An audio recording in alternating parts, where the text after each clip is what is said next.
Bem-vindos ao Footstats Checkout, o resumo de tudo o que aconteceu dentro das quatro linhas na rodada do final de semana. E o Checkout tem apoio do BetSul, nosso parceiro oficial e melhor site de apostas esportivas da América do Sul. A briga pela liderança do Brasileirão nunca esteve tão acirrada. O líder Santos voltou a perder e viu os rivais Flamengo e Palmeiras diminuírem a diferença para apenas 2 pontos. Do líder Santos ao sexto colocado Corinthians, só 5 pontinhos. E o São Paulo ainda pode diminuir essa diferença ainda mais com o jogo atrasado do meio da semana. No Mané Garrincha, o Flamengo goleou o Vasco por 4-1 e manteve uma invencibilidade de 13 jogos contra o rival. O rubro-negro agora é vice-líder e chega com muita força para brigar pelo primeiro lugar até o final do primeiro turno. A goleada teve mais um show de Arrascaeta, Bruno Henrique e Gabigol. O trio já soma incríveis 33 participações diretas em gols no Brasileirão. Comparando aos outros trios com mais participações em gols nos outros times, a diferença é gritante. Sanches, Sacha e Soteldo pelo Santos e Dudu, Daverson e Marcos Rocha pelo Palmeiras somam 20 participações. No Fla, destaque para o uruguaio Arrascaeta, que só com 8 jogos no campeonato é o líder em assistências e o segundo meia com mais gols. Gabigol e Bruno Henrique são respectivamente o primeiro e o segundo do campeonato em finalizações certas. E não é só no Brasileiro. O trio ofensivo do Mengão já somou nada mais nada menos que 50 gols e 23 assistências na temporada. Ao menos um deles esteve presente em quase 70% de todos os gols do time 2019. E isso com muito entrosamento entre eles. Gabigol já recebeu 5 assistências de Arrascaeta e 5 de Bruno Henrique. Das 5 assistências que o Camisa 9 distribuiu, 3 para Arrasca e 2 para Bruno Henrique. O agora atacante da seleção brasileira e o uruguaio ainda trocaram uma assistência cada entre si. Estão jogando demais. Com 73% de pontaria nas finalizações, o Flamengo fez seu segundo jogo com mais finalizações certas no campeonato. Foram 11 no total. Esse número ficou apenas atrás do jogo contra o Goiás, quando o rubro-negro acertou 17 finalizações no alvo. Tudo isso em decorrência dos 30% de posse no ataque, visto que o Flamengo é a equipe que mais concentra a posse lá na frente no Brasileirão. Diego Alves se redimiu das recentes falhas e críticas ao defender 2 pênaltis. Foram ao todo 5 defesas difíceis contra o Vasco. Foi o recorde de milagres de um goleiro no Brasileirão, ao lado de Rodolfo do Fluminense contra o Santos, Tadeu do Goiás contra o Flamengo e Felipe Alves do Fortaleza contra o Palmeiras. O Morumbi foi o palco da estreia de Daniel Alves pelo São Paulo. E a estrela do jogador mais vitorioso do Mundial brilhou. 1-0 para o tricolor com um gol que contou com toda a destreza do novo camisa 10. No período pós-Copa América, o São Paulo tem o 4º melhor aproveitamento de pontos entre os 20 times do BR19. 4 vitórias e 1 empate. Falta ainda o confronto atrasado contra o Atlético Paranaense, justamente o detentor do segundo melhor com 80% dos pontos conquistados. Flamengo e Corinthians completam o G4 do desempenho nas últimas rodadas. Se os mais de 47 mil São Paulinos compareceram ao Morumbi, especialmente pela estreia de Daniel Alves, eles não saíram decepcionados. O camisa 10 respondeu à altura com um gol e uma boa participação no restante do jogo. Ele liderou o São Paulo em finalizações, dribles certos e faltas sofridas e mostrou que ainda está voando. Nas 2 últimas temporadas por PSG e Juventus, ele participava diretamente de um gol a cada menos de 3 jogos. Como lateral, ele ainda é um dos melhores do mundo. Como meia, como camisa 10, ele ainda pode melhorar ainda mais essa média pelo tricolor. Ele era o coadjuvante, mas também teve uma estreia de destaque. Juan Fran foi muito participativo na partida e deu uma boa amostra do que pode render na lateral direita da equipe de Cuca. Com participação intensa por toda a ala direita, o espanhol liderou o São Paulo em passes certos. Foram 49 de 50 tentativas, incríveis 98% de acerto. Ainda conseguiu completar 3 desarmes sem cometer nenhuma falta. Bela estreia do espanhol. No Mineirão também teve estreia. Rogério Ceni fez seu primeiro jogo e o Cruzeiro voltou a vencer depois de 11 partidas, 2-0 contra o Santos. A Raposa subiu uma posição e voltou a respirar fora do Z4. Já o Peixe viu os concorrentes ao título se aproximarem de vez da liderança. O Cruzeiro fez seu segundo jogo com mais finalizações certas no Brasileiro, foram 10 ao todo e a segunda maior marca da equipe no ano. Isso tudo com 37% de posse no ataque, segundo maior número da equipe no Brasileirão, atrás apenas da vitória contra o Goiás, quando teve 39% de posse lá no último terço. O Santos só chutou 3 vezes e apenas 2 delas no alvo. Foi o menor número de finalizações totais e certas da equipe no Brasileirão. Outro dado que chama a atenção também foram os 15% de concentração da posse no último terço, pior marca da equipe santista no campeonato. A vitória veio com grande atuação de Fred e Thiago Neves, dobradinha de 1 gol e 1 assistência para cada contra o Peixe. Fred voltou a marcar depois do maior jejum da sua carreira. Já eram 16 jogos sem o camisa 9 ir às redes. Agora são 17 gols e 6 assistências para ele na temporada. Uma das assistências justamente para o gol de Thiago Neves. Jogando como segundo volante, o camisa 30 teve atuação de gala. 8 finalizações para ele na partida, 4 delas certas. Com 4 gols e 2 assistências no Brasileirão, ele participou diretamente de 6 dos 13 gols do Cruzeiro no campeonato. E no Z4 sai Cruzeiro e entra o Fluminense. O tricolor versão Brasileirão voltou a mostrar os problemas de sempre e proporcionou a primeira vitória e o primeiro gol do CSA fora de casa no Brasileirão. 1-0 para os alagoanos no Maracanã.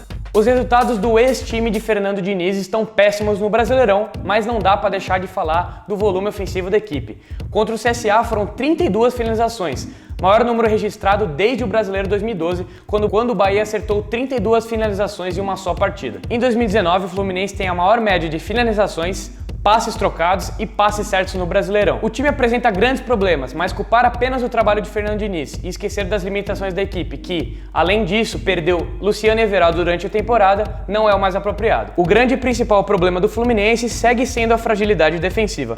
O time sofre 1 gol a cada 6,6 finalizações dos adversários. O número é baixíssimo, o menor entre os 20 times da Série A. Contra o CSA não foi diferente.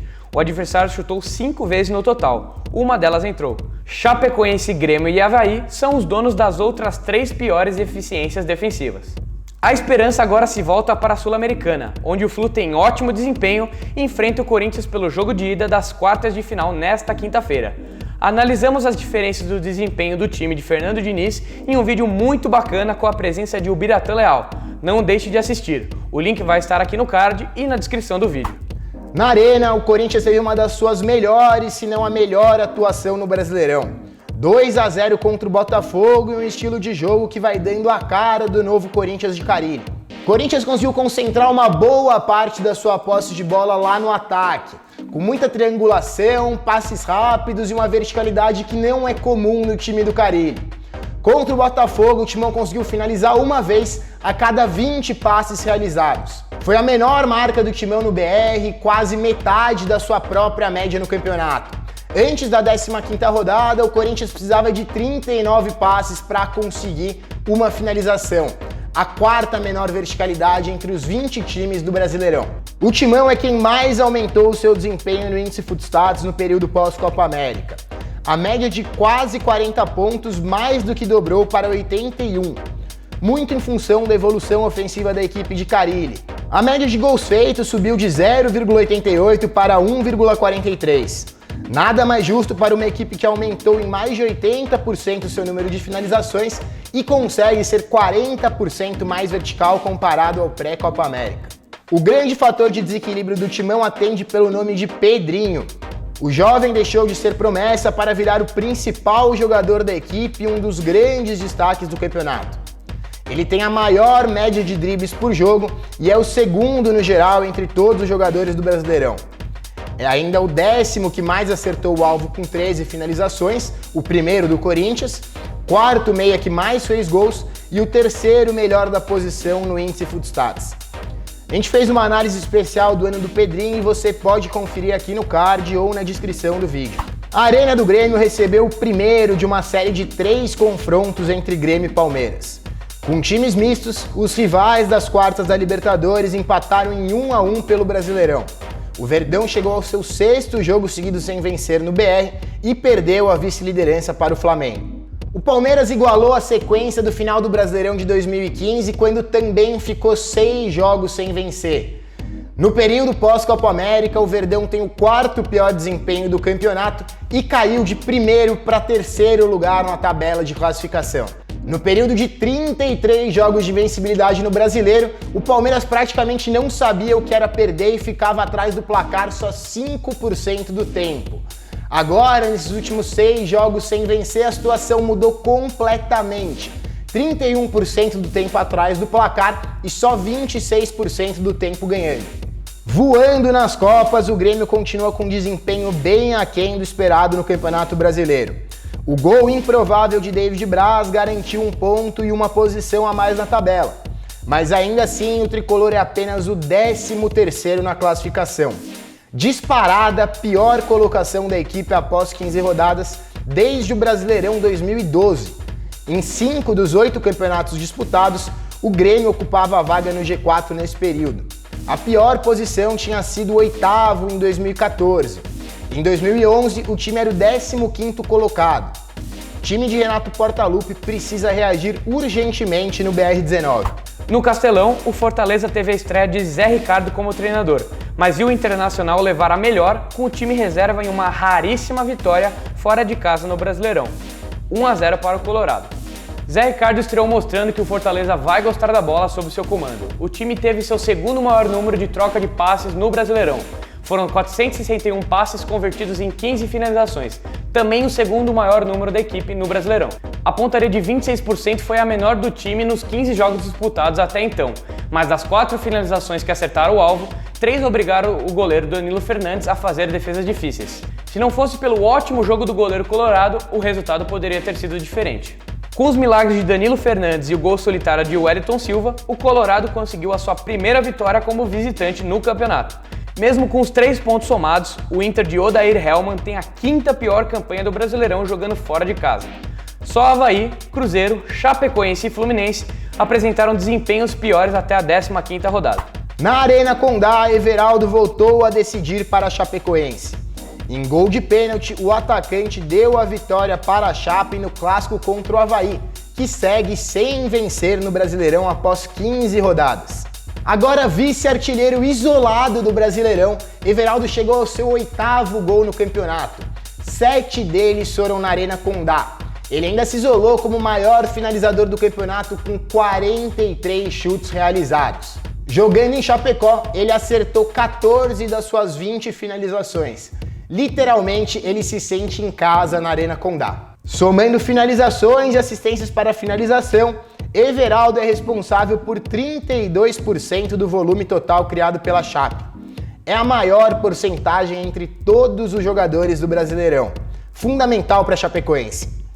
Dudu é o segundo mais importante na criação de oportunidades. Kaique do Goiás, Juninho do Fortaleza e Arthur Vitor do Bahia completam o top 5. A situação do Avaí no Brasileirão 2019 é extremamente delicada. Desde 2006, no atual formato da competição, nenhum time tinha chegado à 15ª rodada sem ter vencido ao menos um jogo. O menor número de vitórias após 15 jogos tinha sido do Ceará no Brasileirão de 2018, apenas uma vitória. Se serve de alento para o torcedor do Avaí, o Vozão conseguiu escapar do rebaixamento ao término da competição. No BR-12, o Figueirense também venceu só uma até a 15ª rodada, mas terminou na lanterna e caiu para a Série B. E por fim, na Arena Fonte Nova, o Bahia ficou com um jogador a menos desde os 6 minutos do primeiro tempo e saiu atrás do placar. Mas o gol de guerra igualou tudo e Bahia e Goiás empataram em 1-1. O Bahia sentiu demais o peso da ausência de Gilberto, que até então tinha feito todos os gols do Bahia no período pós-Copa América. Ainda viu Moisés ser expulso logo no começo do jogo e saiu atrás do placar logo na sequência. Maior responsável por produzir finalizações no Bahia, Arthur Vitor bem que tentou, mas ele não conseguiu acertar nenhum dos 10 cruzamentos que realizou, as 4 finalizações que ele deu foram para fora e ele não conseguiu criar nenhuma assistência para finalização, estatística que ele lidera no Brasileirão 2019. A gente não conseguiu coletar as estatísticas do jogo entre Atlético Paranaense e Atlético Mineiro porque a gente não teve a transmissão do jogo. Mas essa foi nossa análise, esse foi o check-out da 15ª rodada e a gente espera que vocês tenham gostado. O check-out tem parceria com o BetSul e você não pode deixar de conferir aqui no link na descrição do vídeo o site deles para conferir todas as odds e tudo que pode rolar de aposta para as próximas rodadas do futebol brasileiro e mundial. Não deixem de comentar, fazer suas críticas, seus elogios, dar suas sugestões, porque a gente está querendo deixar o check-out cada vez mais com a cara de vocês. A gente volta na próxima semana com o check-out e durante essa semana a gente vai trazer vários vídeos de análises especiais. Um abraço, galera, e até mais!